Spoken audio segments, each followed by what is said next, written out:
The Walking Dead Season 10 finale is finally upon us.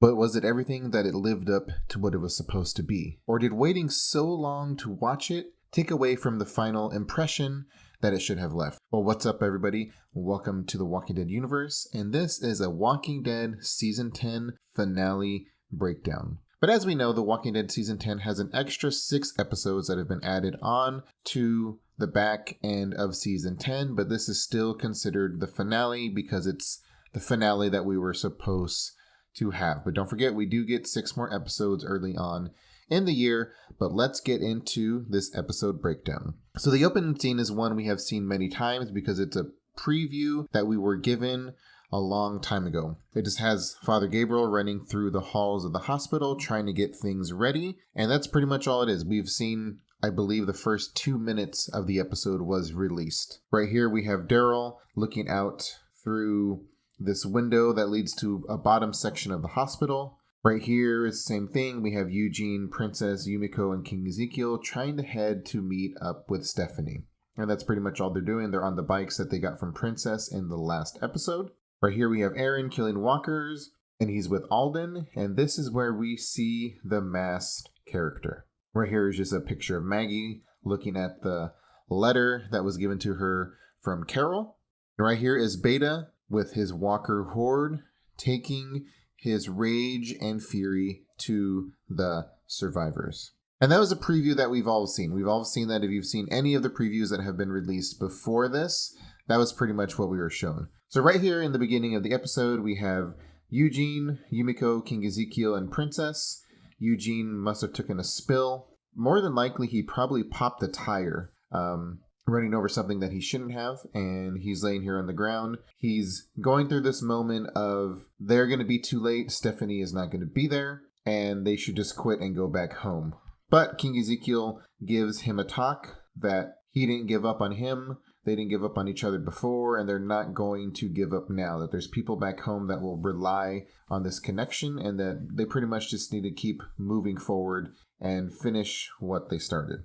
Right here is another scene that we've seen. We had a preview for this with the group getting ready and planning out what they're going to do and how they're going to get the walker horde away from the hospital so they can save the children and all the other ones that are going to stay behind.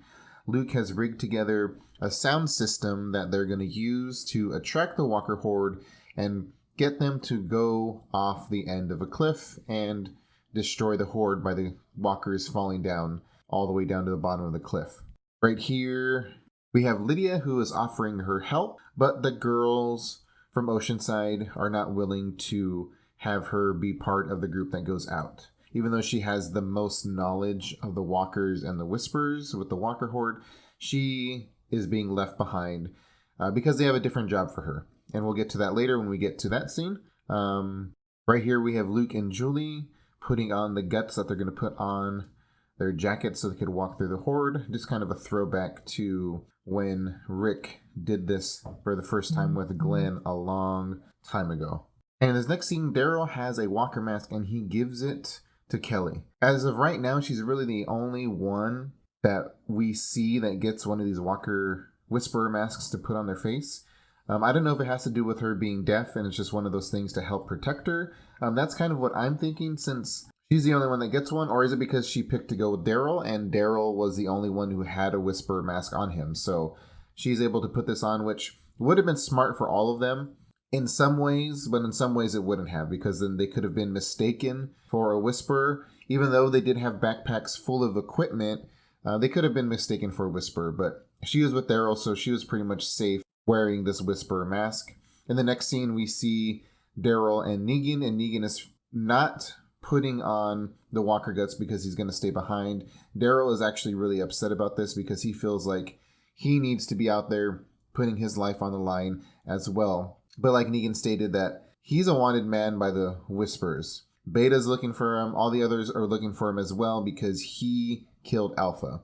And he didn't take over the Whisperers like he probably could have. But him being next to anybody that's out there would be really, really bad for them because they're going to do anything they can to kill him for sure because he killed Alpha. And right here is the scene where they go to, it more than likely was like a waiting hall or somewhere right there where like a reception area where it goes straight to the outside, and it's another room before the room that the other survivors were in. So they let the walkers in, and then they start to slip out into the horde because they have to go past the horde to get to the wagon that they're going to connect the sound system on. Right here is a cool scene with Kelly wearing the Whisperer mask, and you kind of get her perspective through that. I thought they did a really cool job with this, just being able to see through it and getting that perspective under the skin. Right here is Magna, and this is kind of an interesting thing to me because of her reaction to what is going on behind her, because she came through with a walker horde when her and Kelly got left behind with the explosion back earlier on in the season. She had to do this already, so for her to have this reaction, I don't know, it's just kind of weird. Maybe it could be because there's Whisperers that are there as well, but there were Whisperers that were in that horde when they first attacked Hilltop, so kind of interesting to me. Maybe she's going through something else, but weird that she had this type of reaction while going through the walker horde with the Whisperers hidden inside. Right here is a Whisperer that is trying to attack her and gets shot by an arrow. So that was pretty cool. They almost had archers having their back as much as possible because it's kind of hard to tell which ones are Whisperers or which ones are walkers, but they did have Lydia right here that could spot majority of them. She was able to do a really good job at this because she knows majority of who they are. I don't believe she knew everybody, but she knew a lot of them. She knew what they would wear, the type of clothings they had on, what they would look like because she was around them the most. So they used her almost as like their spy from above with the binoculars, seeing who was a Whisperer and who was not, trying to protect the group as they walked back. Beta was able to recognize what was going on, and he kind of turned the horde around, so it would be hard for them to recognize who they were. He realized that the survivors were in that horde trying to do something. So he mixed it up, and they were really unable to see who was a Whisperer from this point on. And right here is a cool shot of the whole horde on this portion of the section. And you get to see just how many walkers and Whisperers mixed in here are just right here on this side. So there was tons of them. Right here was a cool scene where Daryl and Carol early on rigged some sort of explosion device on this tripwire. This Whisperer was heading up and he got blown. You could see like a nail is what it looks like sticking out of his face. I'm kind of interested because they didn't trip this one that's right in front of him. They were just able to get by that one. So maybe they were able to see it where he stopped and they just kind of noticed it, the rest of the Whisperers that were coming up behind him. But that was a pretty cool idea. And this was a cool scene where he got pretty much blown partially to pieces. Right here we have Lydia and Negan having a conversation. He's pretty much just suggesting that they're never really going to be accepted no matter what they do, no matter what they do today. They're never really going to come to be able to be with terms with everybody else. He's just telling Lydia that she should take her chances, put on the mask that he hands to her, which happens to be Alpha's mask. He took it with him. He hid it somewhere, but he had it with him and he gives it to her and saying that, take this, get out of here, and go find somewhere safe to be.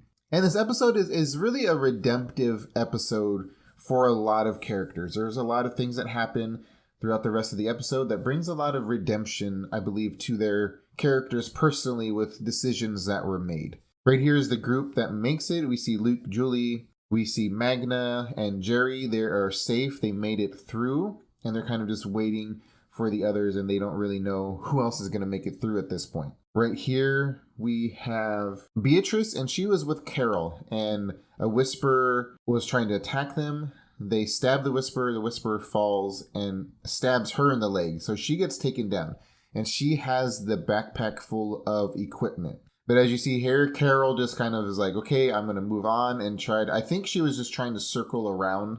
Obviously, she knows she can't save her, but she was going to try to circle back around and pick up the backpack kind of on her way back. She wasn't going to go try to get it while they're feeding on her because that would have been really dangerous for her. And this was one of the really cool scenes where they did a really good job of just having her get torn apart. Her legs started coming off.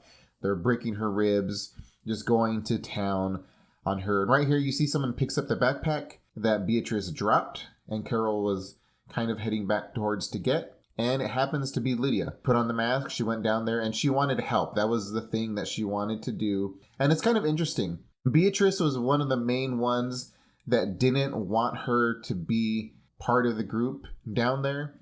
Beatrice dies. She had that animosity still towards her. Beatrice gets killed. Lydia comes and takes her part and helps the group get every piece of equipment that they need to get the carriage full of the sound system. So she, in a turn, took her place even though she wasn't even supposed to be there. Right here we have Judith and Father Gabriel right here waiting for the Whispers to come through. And this was a cool scene where they start hacking at the door with an axe. They start making holes, and that's how they break through on this side. Right here we have the group. They got the sound system going. They have the carriage going. They got the horses. We have archers behind kind of protecting. You got Luke right there. You got Daryl on that side kind of protecting from anybody or any Whisperers trying to attack the carriage. Right here was a cool scene. I thought it was funny. You can see Luke is totally excited because what he had planned is working.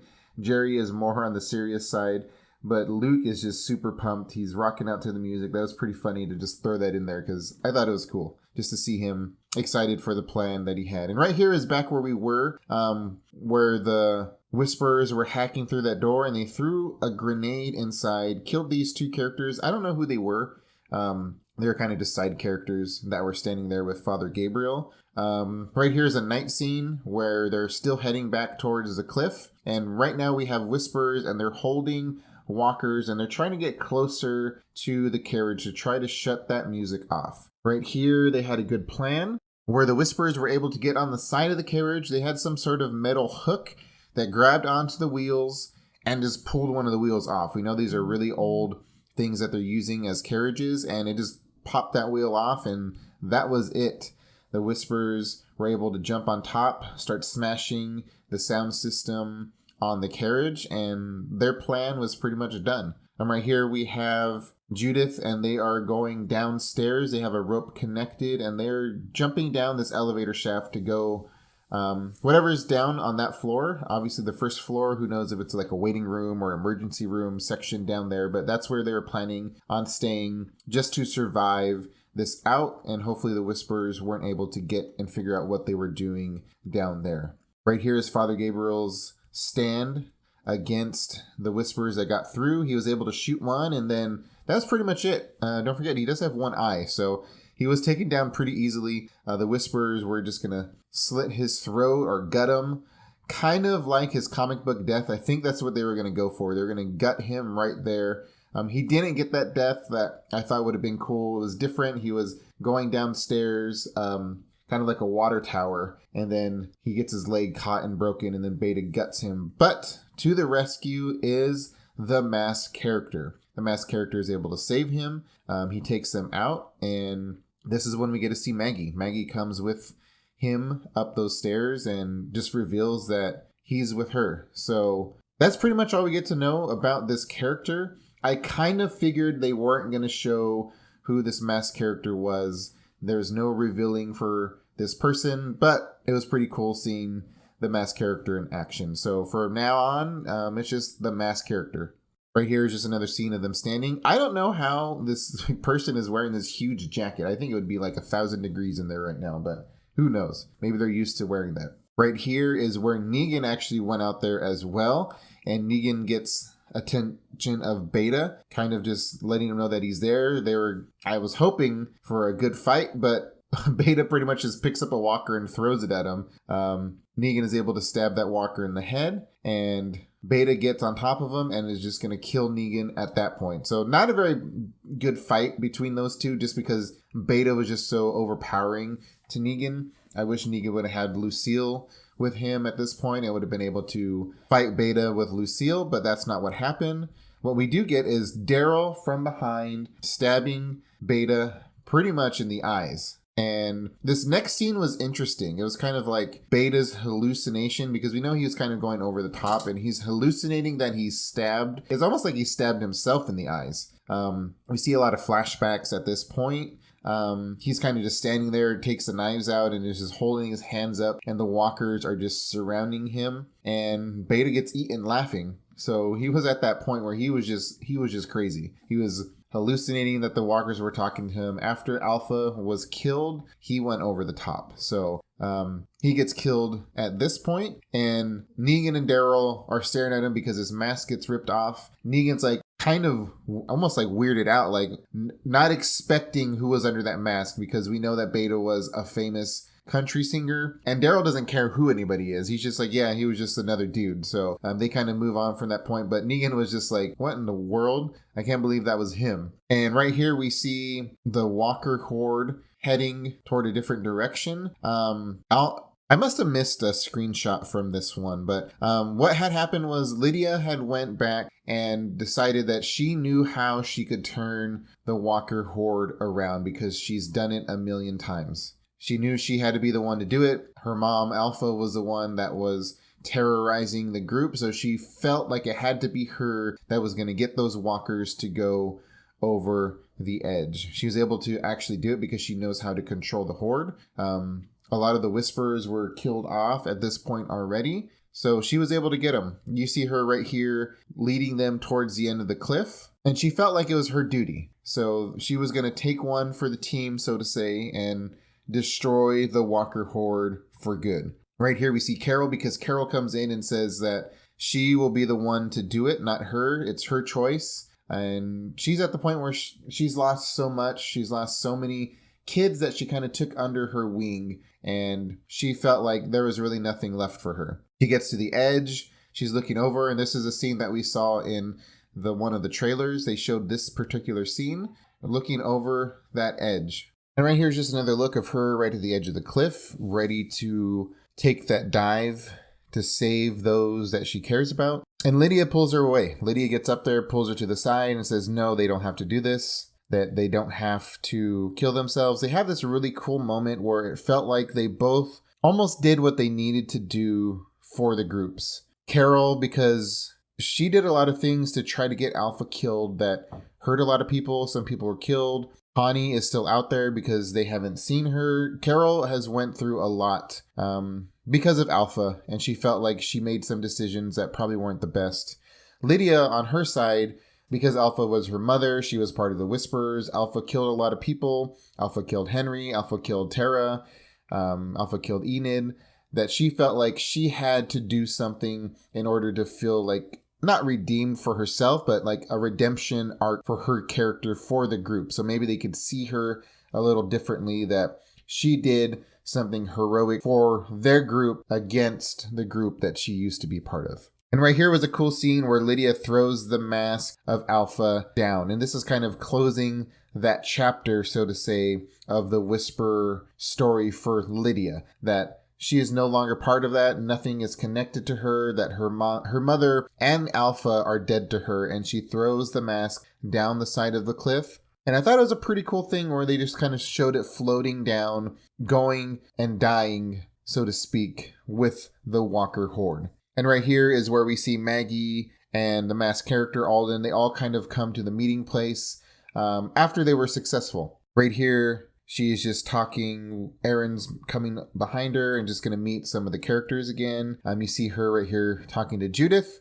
And they had that first meeting as well for a long, long time. And they were super excited to see each other. And right here is Negan. I was a little disappointed that there was really no interaction between Negan and Maggie. I mean, not even like a look. They didn't show anything like they saw each other. Obviously they did. There's not like thousands of people there. There's a small group of people in a small area, but there's really no interaction between them two. I was a little disappointed by that. Even if it was just a glare, a glance, like something where they looked at each other and then kind of looked away, but they really didn't show anything. So I think fans will be a little disappointed by that, but that's just my personal opinion as well. I thought they could have threw something in there for those characters. Right here is just Carol and Daryl talking about, they bring up New Mexico again and going, but Daryl's pretty much saying that you have me. I will always be here with you.